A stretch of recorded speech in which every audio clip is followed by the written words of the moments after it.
वामन भगवान बोले नहीं, हमें कुछ नहीं चाहिए। शुक्राचार्य जी ने देखा कि हमने ऐसा ब्राह्मण तो कहीं नहीं देखा जो कुछ भी नहीं मांग रहा। तो राजा बलि ने ज्यादा जिद की, कहा कि अरे कुछ तो मांग लीजिए, हम त्रिलोकी के राजा बलि हैं। वामन भगवान ने कहा यदि देना चाहते हो तो मुझे 3 पग भूमि दे दो। राजा बलि ये सुनकर हंस पड़े, अरे ब्राह्मण देवता आप त्रिलोकी के राजा बलि से 3 पग भूमि मांग रहे हैं।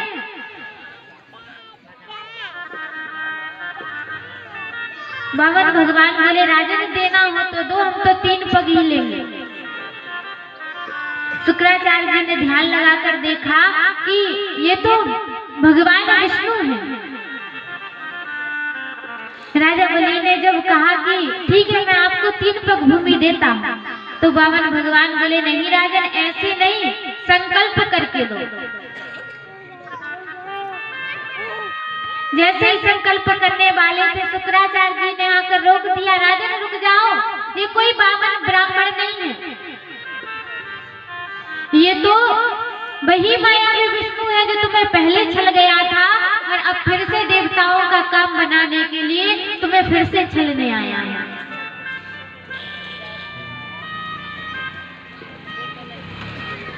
और आज जैसे ही शुक्राचार्य जी ने ऐसा कहा तो राजा बलि बोले गुरुजी, अगर ये आप कहते हैं ना कि कभी ब्राह्मण को खाली हाथ नहीं भेजना चाहिए, फिर मैं इनको एक बार कह चुका हूँ तो फिर मैं मना क्यों कर दूं?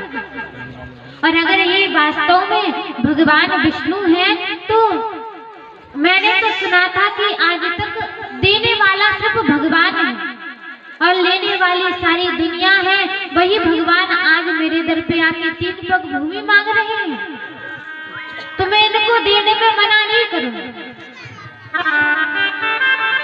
शुक्राचार्य जी को क्रोध आ गया। शुक्राचार्य जी ने श्राप दे दिया, जा तू स्त्री से हीन हो जा। अपने आप को बड़ा दानी समझता है।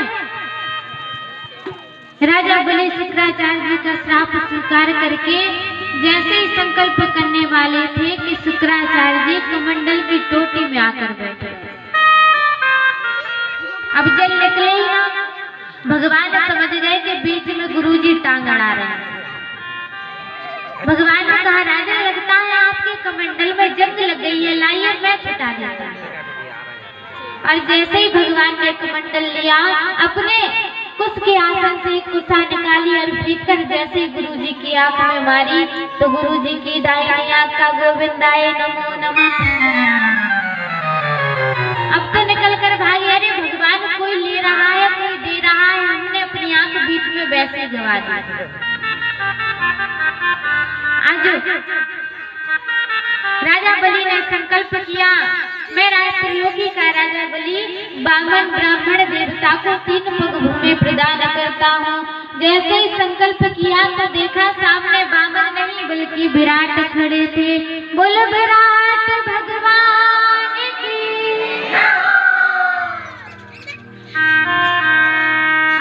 भगवान बोले राजन अब देखो मेरी 3 पग भूमि। भगवान ने जैसे ही अपना पहला कदम बढ़ाया तो ऊपर के सारे लोग नाप लिए और दूसरा कदम बढ़ाया तो राजा बलि की पृथ्वी की सारे हिस्से की जमीन ले ली। अब तीसरे पग के लिए कुछ भी नहीं बचा। भगवान बोले राजन तीसरा पग मैं कहाँ पर रखूं अपना? तुम्हारे हिस्से की तो सारी जमीन मैंने ले ली 2 पग में।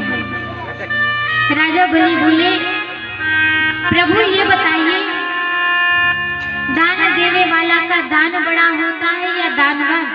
भगवान बोले दानवान। अच्छा तो आप अपना तीसरा चरण मेरे सिर पर रख दीजिए। बोलिए वामन भगवान की जय हो। मेरे सिर पर रख दो वामन,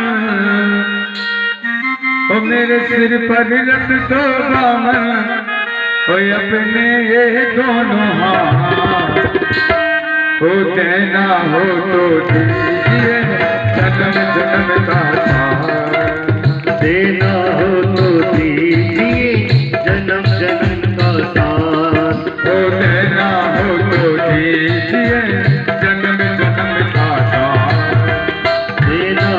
दीजिए